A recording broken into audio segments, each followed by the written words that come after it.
So this is appropriate that we're having this panel. We're starting late, and so this panel is the one thing between you and lunch, and it's kind of a fitting metaphor for the dangers and peril of being in the political center. That's a little bit what it feels like to be in the center space these days. You know, this is quite a spot with this inspiring view of the Capitol building, and we've been talking for 2 days now about all these great policy ideas and programs that we could cook up that, you know, rational people could embrace. And the assumption has been that we're in an era of enlightened policy discourse and politics. And this panel, the role for this panel is a little bit like the fixer or the cleaner character, I think he was called in Pulp Fiction, the Harvey Keitel character that would show up with the briefcase after the messy, botched hit to clean up. Because I think we have to have a serious discussion about the fact that the political system and our politics are currently quite dysfunctional and broken and are not exactly incentivizing our representatives to work together to fix things. We're living in an era of very shrill polarization. It seems like every election cycle seems to be accelerating this. Even if you look at results this week, there's, you know, each party seems to be moving towards the opposite poles. And a lot of the conversations we've been having this week have been about, you know, how do people work together in the center? To mention a competing think tank, Bill Galston at Brookings had a good paper a couple weeks ago that I would commend to all of you that fleshes out what we feel anecdotally about the polarization within Congress and the fact that the overlap, that central space, is, you know, pretty non-existent. And you know, a former colleague of mine, Ron Brownstein at the LA Times, wrote a good book about this a couple years ago, The Second Civil War, where he noted, he got into a lot of the factors that might be pushing this, and he noted that whereas America used to be a pretty divided society, the federal government and you know, was a space where people tried to bridge those differences. And so your members of Congress tended to be less polarized than society as a whole. Now I think we're seeing kind of the opposite of that. I don't think Americans are quite as polarized and ideological and dogmatic as our politics would suggest. I mean, I think if you came down from Mars, you know, and parked your spaceship down there tomorrow, and you look and you kind of spent a day surfing, you know, the cable networks and getting a sense of the political discourse, your analysis might quickly be that 99.9% of the people represented by the system are pretty dogmatic and ideological. And yet, polls suggest that people who self-identify as moderate, and particularly as independents, that's never been higher.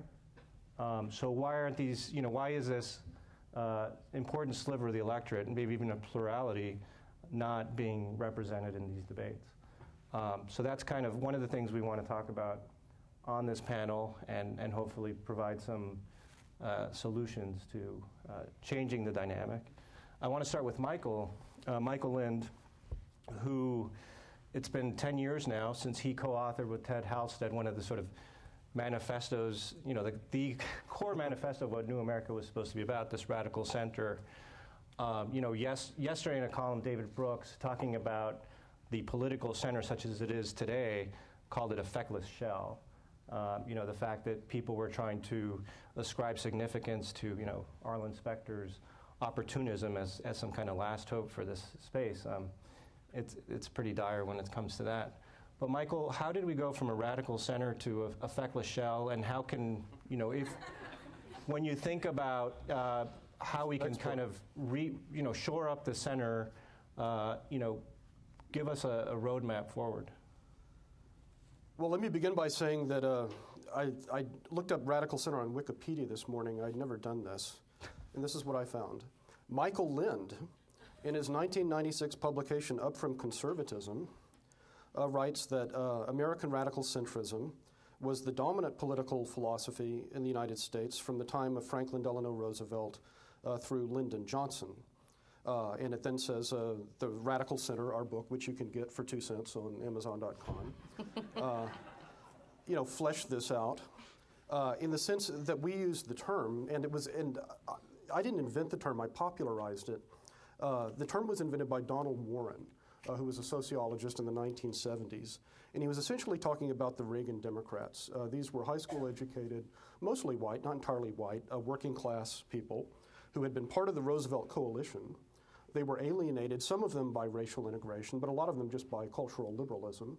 But they continued to support New Deal economic egalitarianism. And in the post-1968 political structure, they sort of rocketed between the parties, destabilizing any kind of majority party. And what we sought out to do, this is an unofficial manifesto, I mean, it doesn't speak for the group, was to say, well, maybe somebody should represent these guys, in think tanks and in Washington and in the elite level. We wrote, the collapse of the New Deal witnessed a 3-decade eruption of narrow particularism featuring the identity group politics of the multicultural left and the religious right, and the libertarian glorification of the market above all other sectors of society. So I won't resume any reference to the Radical Center or New America, but just flesh out our analysis, which is not unique to us.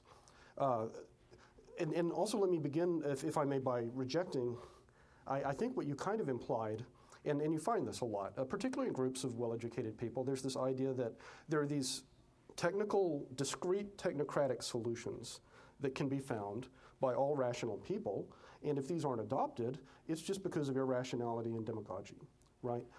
That's not the way I view it. I think that public philosophies, ideologies, are legitimate. These are ways you structure the world. Liberals are liberals. Libertarians are libertarians.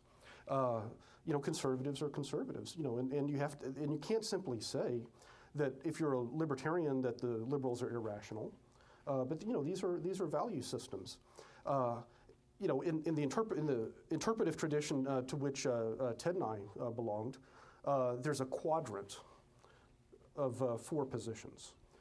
And I prefer to use communitarianism rather than conservatism because it doesn't necessarily mean the Tea Party right or anything like that, or anti-abortion or anti-gay rights, but family, neighborhood, nationalism, patriotism.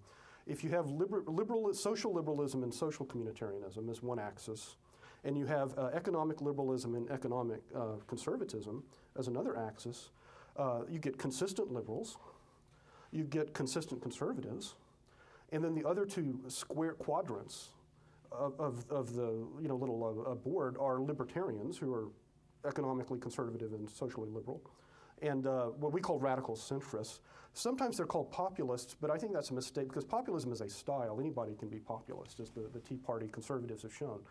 So we again we follow Donald Warren in using this phrase. Now, what are the proportions of these in the population? My friend Mark Schmidt may disagree, but generally it's agreed that you have about 20% of the American electorate is self-described consistent liberal. About 30% is consistently conservative, 28, 30%. As David Frum said to me one time, he said, the basic fact about American politics is 1/3 of Americans are conservatives and 1/5 are liberals. So you put 20% liberals, 30% conservatives together, that leaves you about 50%. And this is the range of 45, 50% people who say they're independent or they're moderate or whatever. Well, but you have to break that down if you believe in this quadrant. Well, how many libertarians are there? At the elite level. They don't believe in counting themselves, so it's hard to say. Yeah. They're against that sort of thing. Patrick Friedman, Milton Friedman's grandson, recently wrote an essay. He thought it was somewhere below 10%. Now, it is a very elite persuasion. I mean, there are class basis to this. Libertarians tend to be college educated, very cosmopolitan, very, very affluent. And so that 10% corresponds largely to the 10 or 15%, who have graduate professional degrees. As I say, it's very, very dominant at the top, but it's kind of rare once you go to Sam's Club, as Rehan Salan has pointed out. So if you subtract 10% from, or 15%, whatever, from that 50%, of independents, you get about 35, 40% of the population that's fairly liberal and egalitarian on economic things. I mean, they love Social Security, they love Medicare. But at the same time, and most of them are not racists, and at this point they're getting more liberal on sexual and reproductive issues. But at the same time, they're not San Francisco bohemians, right? So what does this mean for political gridlock? Well, it means that the two parties, if you accept this analysis, have radically different electoral challenges. If you're a conservative and you have 30%, just no matter what, even at the darkest days of the Bush administration, there's like 25, 30%, you only need 20% to get over the top, right? You need 20% of this 50% moderate vote, whether it's libertarians or radical centrist populists. If you're a Democrat, you have to get 30% to get 51%, right? And whereas if you're a conservative, if you have the conservatives and the radical centrists, the conservatives dominate in the party. The radical centrists are the minority in the conservative party. If you are a Democrat, the consistent, really ideological liberals, the only way they can achieve an electoral majority is by being a minority in their own party, right? Even if they bring in, some of the libertarians. So, just to wrap up, I think this is what you have seen in American politics since 2006. That is, Rahm Emanuel and his strategy was, it actually succeeded. They won back a lot of these, communitarian, economically liberal voters, enough to get a majority. But the progressives, as they're now called, liberals, found that they are a smaller part of a bigger party. And this is a lot of what's going on within the Democrats. That's good analysis, and I also want to make clear that I don't think anybody, I certainly wouldn't, and I think most people, it's not, when people talk about the polarization and the breakdown of sort of effective governance, it's not necessarily to decry the fact that people, are partisan and have, ideological affinities, and all of that is healthy, but I think the kind of tenor of how these different factions engage each other is quite different. I mean, we're living at a time when nobody accepts that they lose an election. The day after is to question the very legitimacy of the winner, right? And we're now in sort of the third presidential administration where the kind of narrative of the most, a pretty significant, strident opposition voice is, let's impeach the president. I mean, or he wasn't born in this country, or, he took us into this illegal war, let's impeach him. So we're kind of, everything is getting more and more corrosive. Joe, help us out from the perspective of somebody who's not inflicted with all these Washington dinner parties where people sit around bemoaning this stuff. On the one hand, California's fiscal picture is a lot more dire than the federal level. So you would expect, one thing that people in D.C. often say is, geez, if only we had a real emergency or crisis, we could go back to whatever, idea of some golden age, which might be overly idealized, I realize, of people kind of setting aside their party affiliations for the greater good. Have we seen this in California? No. And let me get to that. I think I've been reading up on the Radical Center in preparation for this, and I confess I almost feel like I should begin with an apology to Michael. The idea of a sort of center-left on economics, center-right on cultural immigration sort of approach. With this wonderful think tank you started with these good red state people, Cheryl from Nebraska, yourself from Texas, Clemens from Oklahoma, Meade from South Carolina. Wait, Clemens is from Oklahoma? From Apparently. Bakersville. I don't know why you would ever let in, sort of a blue state mushy middle type who, likes illegal immigration because it's the only way, because it makes the child care affordable and the ethnic eateries more authentic. I mean, it's, that said, I think there's a mindset problem, basically, and I'm going to be overly simplistic here and probably overly provocative. We've had this sort of great moment, the sort of Schwarzenegger era, which seemed like this sort of centrist, this great centrist opportunity, and it hasn't seemed to work. And there are, a lot of complex reasons for that. But I also think there's a fairly simple mindset reason, and the explanation and the answer to it, I think, is probably best understood, like most things are best understood by looking at sort of the gangland history of Los Angeles. And, the best episode is in 1934, Bugsy Siegel comes out to LA because he's suddenly legitimate, right? Prohibition has been repealed. He's gonna have a glorious new sort of beginning. He brings his daughters out and puts them in private school. He joins the swankiest country club in Los Angeles, buys a big house in Beverly Hills, and then goes to people in the gangland, says, let's make beautiful, legitimate business together. Goes to the people in Hollywood, let's work together, and he's going to be the great sort of businessman of Los Angeles. And of course, the Hollywood people turn out to be as great as sharks as the gangsters he left back in New York, and the gangland people don't want to go legitimate. So he's in this sort of situation where he's got the solutions, but he can't get anyone to do it. So he eventually he gets smacked by the face when he loses half of his money in some bad investments, and eventually he does what he should do. Is he calls up some muscle from back east. Mickey Cohen comes out, cracks some heads, and he starts to build something. Basically, the centrists in California are in that sort of Bugsy Siegel moment before he calls Mickey Cohen, and I keep wondering when people are going to call in the Mickey Cohens. It's a. I think it's in Cleveland and Chicago. It's this.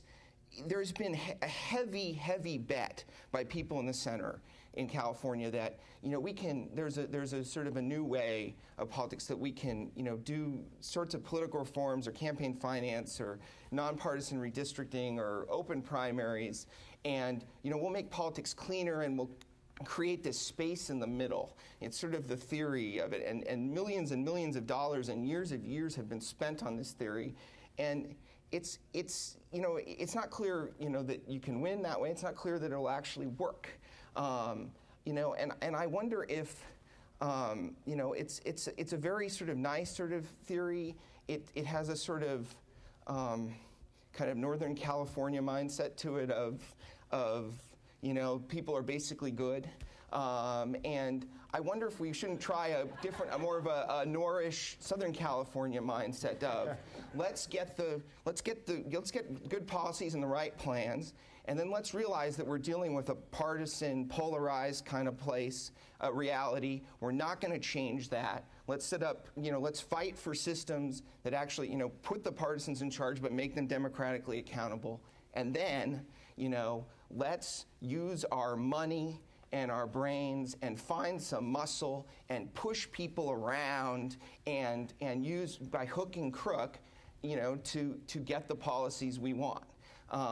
That I think is probably, but that takes an enormous change of mindset. So that, oversimplified and throw in your own caveats, that I think is, what's been missing. But instead, we just keep doubling down on these sort of kind of indirect, small bore, political reforms that are supposed to, produce this magical center somehow that somehow, it's like, it's almost the theory of the magic moderate. If you somehow get these moderates together or moderates into office, they're like the Will Smith and Charlize Theron characters in Hancock. They're superheroes who walk among us and can make magic happen. I don't think that's right. I think we should deal with the reality we have. Wow. So basically, I like all the Hollywood illusions, but so what I hear you saying is that the center needs cojones, right? That's the bottom line. And it is interesting, this notion that perhaps people who have been worried about this dynamic, then they go to systemic issues and they think about process reforms. And we could probably have another interesting panel at some point, not this weekend, on how the publicly financed elections in the state of Arizona, we have a lot of expertise in the room from Arizona, but Arizona is only one of 2 states that actually implemented a clean election law for state elections, Maine being the other one. And this, to Joe's point, when they did this, I guess about a decade ago, people in LA were very jealous, and good government types in California. This is what California needs. It'll moderate our politics, and whether that happened in Arizona might be a cautionary tale. So I think that's an interesting notion that if you're worried about the center, maybe you kind of have to just roll up your sleeves and get into the policy fights today, and not just be about good process and civility. In terms of your work, this is kind of the exhibit A of how the breakdown in how in political discourse poisons, I think, honest policy debate. Because you have two parallel universes. One can pretend that all our fiscal woes have to do with spending, and the other parallel universe can pretend that all of our fiscal woes have to do with taxes, and these two universes there's no overlap anymore. So how do you bring these two worlds together? I mean, if you look I was struck not long ago rereading some of the campaign speeches of McCain and Obama, and both of them used strikingly similar and very strong language about how all this needs to change, and we need to start taking ideas from the other side and work together, and then it's sort of all finalized, I think, with Obama saying we need to set childish things aside, and he's been speaking at the inauguration. He's been speaking about civility, and yet and so whoever was going to win that election, you could say it was a mandate for changing this dynamic, which if anything, it keeps worsening. How do you see? Do you see any prospects for creating incentives for people to have a more honest conversation about these problems? Okay, well, let me just start by saying that I think my remarks are off to a very bad start, because I was going to say all the things that I was going to start with. We should have redistricting, a little campaign finance reform. And so suddenly feel really naive, and yours sounds at least more fun to try than the boring old process reforms, which I was going to stick with. I'll end on that note while I try to figure out how there's any positive answers there, because it's the biggest question for all the fiscal stuff. But I had a really interesting dinner a couple weeks ago with some of the folks from the Australian embassy. And the Australians have lots of good ideas, not just on education, but the Australians have a remarkable ability when they went through their own crises to sit through and have kind of a national discussion, the very thing that we should be having that we're failing to have. And what they said is, we really don't understand how it is that you are so polarized in that your radical and organized and active groups are on the extremes, but the middle isn't activated. And that goes from your activists to your media to your funding of all these things. And it's really true. The center is just never going to be quite as energetic as the move-ons or the Grovers or whoever it is who is acting on the extremes. And that's part of what's going on right now. I think also, just in terms of politics, it really is, a bunch of my board members are all former members, and they sit around, and it seems like a silly thing to discuss, but the loss of civility is a big part of all this. When you don't spend any time in Washington as a member of Congress, and your family doesn't live here, and you don't interact and have policy discussions or even dinners with people of the other party, it's a lot easier to be nasty. And once things are nasty and personal, the entire discussion deteriorates. So there's a lot of just a human element to, I think, what is standing in the way of turning this around. I think my more radical take on all of this has to do with my not being convinced that political parties are all that. You said they're a good thing. You all think they're a good thing. I think it's because I don't feel that I fit into one. I would describe myself as a redistributionist libertarian. So I don't know what that means. In terms of parties, it's a pretty lonely place to sit. But I sort of, sometimes I think huge amounts of redistribution are appropriate. Sometimes I think markets are the best way. And I'm sort of always stunned at how I look at the role of parties. You wouldn't set up a board of directors with two teams both simultaneously trying to maximize profits for the board and beat each other. So it just strikes me, I know it's simplistic, but that the actual existence of a two-party structure is a big part of the problem. So when we think about how this is going to change, one of the things that we do regularly and have for the past couple of years is have bipartisan dinners to talk about policy in hopes of kind of creating the gang of 14 or 10 or 8 who will work together on issues and lend each other political cover. So they'll pick something hard, whether it's tax reform or energy or whatever, and then come to each other's defense when the other party attacks them. The most discouraging thing about this year is how different these dinners are. One, I found never mixed dinners between House and senators. They no longer want to be in the same room with each other. So the breakdown between those two bodies is really a big deal. But the two parties, I mean, even in these behind closed doors environments, you bring out in outside speakers, everybody's really interested, but it's just hostile and tense. And I don't see the working environment getting better in the near future, even with a crisis. I'm not sure that a crisis would cause people to come together on it. I think one of the things I think a lot about is how you require more responsibility from the minority party, because we have it so polarized right now. It seems to me that the minority party thinks, you know, if you look at not passing a budget in the House, the Republicans think, well, the Democrats have to do it. We're not in power. And again, that's astounding to me. Sort of, you're all members of Congress. We have to find a way that you feel more accountable to the public as whole than the majority-minority breakdown.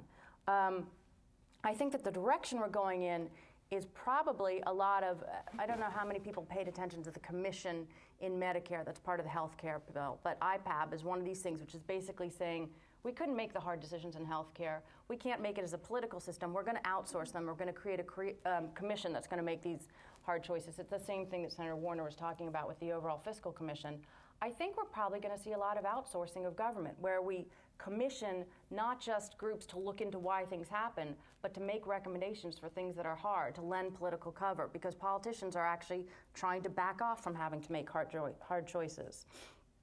So the bottom line, sort of on the fiscal front and all of this, is that that's absolutely right. There are these lines that are drawn in the sand, even though if you look closely at the policies, they're clearly not right. But there's no way you can say taxes are off the table or entitlements are off the table when you're talking about the fiscal solution.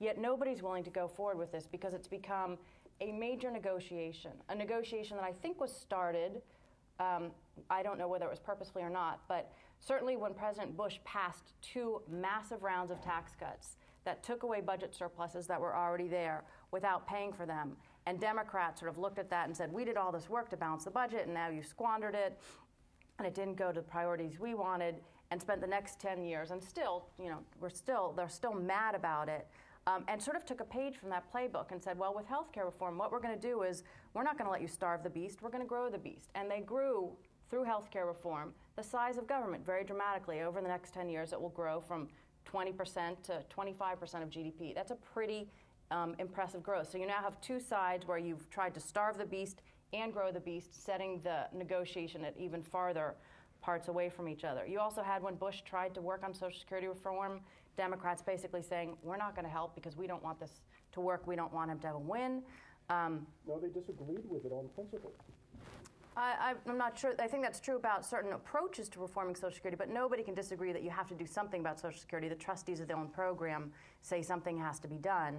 And then on the other side now, Republicans sort of copied that, where they saw this fiscal commission as a way that might move forward, and they don't actually want Obama to be successful in fixing the budget situation, so they're saying no. And then the depressing, sad part about this is when things are good, I think if you're fighting over what tax cuts to give or how to create a better education system, it's a lot easier to come to agreement.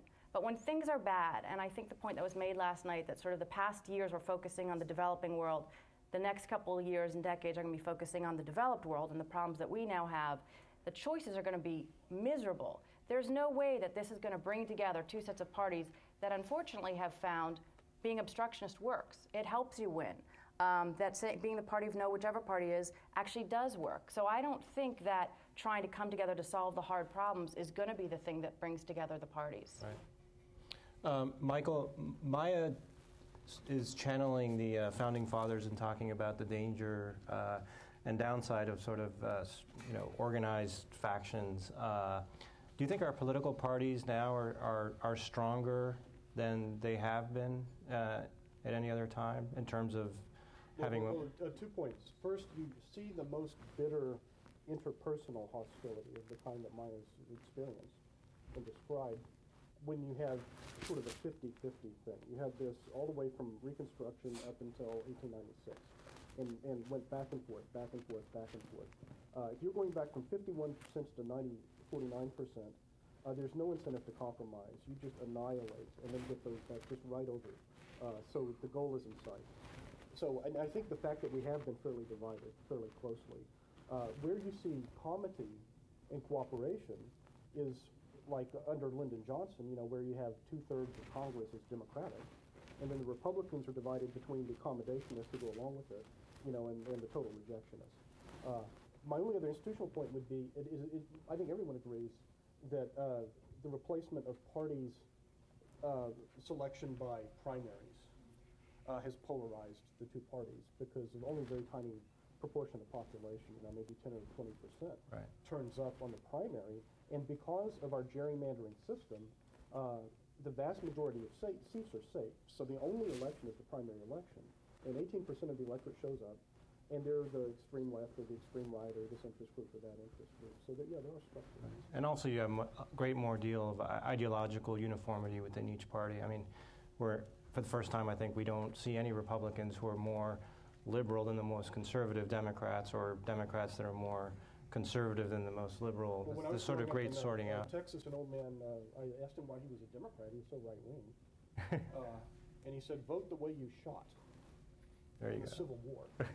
So that has been overcome. Joe. Briefly, because I know we're short on time, but I mean, I'm not sure messing around with parties gets you there. I mean, I think when you have that partisan and that 50-50 divide, it's a strong argument for getting rid of supermajorities, which is completely destructive here and is, let me tell you, terrible in California, as most of you know, only state with 2/3 to raise revenues or to pass budget bills.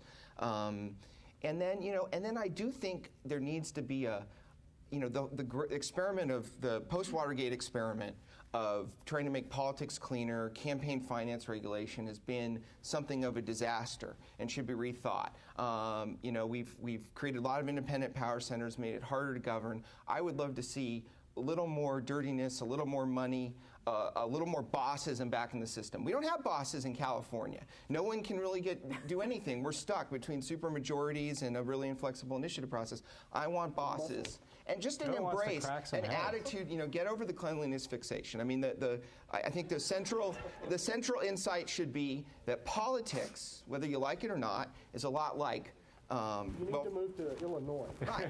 I would love to have a Mayor Daley in California. That's what I can get behind. Right, but it's politics like rice and sex is better when dirty. All right. And that's what we need to understand. Let's. The beautiful thing about this subject is that everybody in the room is an expert, because it's Cajun. We're all voters. We're all engaged in politics. So this is something we can all talk about at lunch. Let's go straight to a lightning round, because lunch is awaiting. Steve, tell us. And a question, I guess, for Maya, and I love Maya, but this comment's not going to quite make it sound like that. Steve, you come by my office once a week to tell me why I'm wrong on everything. Which is, I mean, the thing I think that both Joe and Michael have in common is that they see a problem in our democracy, and their answer is to somehow fix it. I think part of it is to allow more majoritarian rule, given that we actually have polarized parties. But almost all your solutions seem like some effort to get around democracy. That is to, we'll have a crisis, and then nobody will be able to do anything. They'll have to simply, do this big solution that we've already prepackaged for them, or to find, end arounds will create some sort of commission or all these other things. But is that your actual position that some kind of aristocratic or oligarchic government is actually better than a more perfected or majoritarian democracy? I'd like to actually see a legitimation of that position on an actual normative basis. Yeah. So okay, it's a lightning round, but you might want to start reaching for the pictures of your kids. Kati. Yeah, sorry. Okay. You and then Kati. You'll forgive me, but I'm a customer service rep and don't understand your fancy beltway talk. But I know something about technology, which might be, there may be some effective technology coming which can help lots of people in the tens of millions get together to work on this in a controlled way. I'm wondering how I might be able to get help from people. The deal is it does have serious civility and abuse protection. Not that I know what I'm talking about, because it sure won't happen this week. Kati? I would dispute that there are more calls for Obama's impeachment than there were, for example, to impeach FDR or possibly even LBJ. I think one of the most dramatic changes in the political landscape is in the media. The fact is that you don't get on. You can forget about network news, which was a voice of moderation for decades. You don't get on cable news, whether it's O'Reilly or Maddow or Keith Olbermann, if you have moderate views. This has become a form of entertainment. And in fact, I believe that the whole Tea Party thing is in large measure a media creation, and I don't think that Rod Paul's pratfalls are really enhancing the Tea Party's national appeal. But I think what needs to happen is for the American voter to assert his and her customary and traditional good sense and let us know on a national forum whether the party of no is indeed a party with a future. We have yet to hear from that because the party of no really only became as assertive as Obama has been in office. So I think that's the hope, is that we're going to hear from the ballot box whether just saying no is enough. Okay, I'm sorry, but very quickly, Joe, do you want to take the question about Maya's undemocratic tendencies? No. Maya, you go first, and then we can talk about, Joe, you can address the question about, how do you tap into, citizens' input, from a sort of more kind of customer service angle, and Michael, maybe you can talk about whether we actually are getting, to Kathy's point, whether we're actually getting the kind of politics and government we deserve, because nobody's standing up for something else. So in general, in the past, I have always believed that what happens is that the right ideas bubble up to the top and that the public is oftentimes ahead of policymakers and they'll start to demand the tough choices. That's what happened on my issue in the 90s when people switched to actually demanding that politicians say how they would pay for things, and fiscal responsibility became as close to cool as it will ever be. I don't think that necessarily works when there's time pressure. So one of the very strange experiences I had is right after Paulson went to the Hill and said you have to vote on TARP and you have to vote in 45 seconds or the world's going to fall apart, is that a bunch of us went and met with a bipartisan group of members of Congress and tried to go through all of this and probably saw policymaking at its worst because none of us knew what we were talking about. And I guess they had that week to decide. They voted not to do it, and then the next week they voted to do it. But one of the things that we saw that happened through this recent financial crisis, was the Fed stepped in, the non-democratic body stepped in and took a lot of actions, which you may or may not think are right. I thought they were right at the time because I thought the crisis that we faced was very, very serious, and policymakers were not willing to make all the choices in terms of spending all the money that needed to be spent to help build up the underpinnings of the economy. So I guess the conclusion I come to is, of course, what I'm recommending is not a good idea. Really, I want to do redistricting and campaign finance reform, but that's not going to work. When I think you're bumping up against a time limitation to make these choices well, because if we make the policy choices to deal with the fiscal problems after a crisis instead of before a crisis, they will not be done well. They will not be done thoughtfully. We will not protect the most important investments. We will not do reforms rationally. And so it's certainly the second best. I mean, I'm not painting my ideal scenario out here at all, but I think we're running out of time, and I think policymakers are very well equipped to make easy choices on their own. When it comes to hard choices in this environment, I think that Plan B may be outsourcing some of those tough choices. And just to try to address that, I mean, I think it's also, there's a human nature question. I have a very different view of human nature than Eric Schmidt. I think, listening to the people, I'm not sure that gets you where people are. Just go to a focus group. We're all a walking basket case of contradictions. We're strangers to ourselves. We don't know what we think. That's sort of the human condition. And I think that, part of the problem that centrists have is there are too many of us in this sort of vast middle, and we're too diverse a group. And I think the approach actually should be, if recent world history didn't teach us something, if you really want to change the world, the best kind of structure is to get a very small dedicated cell, and that's really together, that's working and move from that spot. You're likely to get more done that way.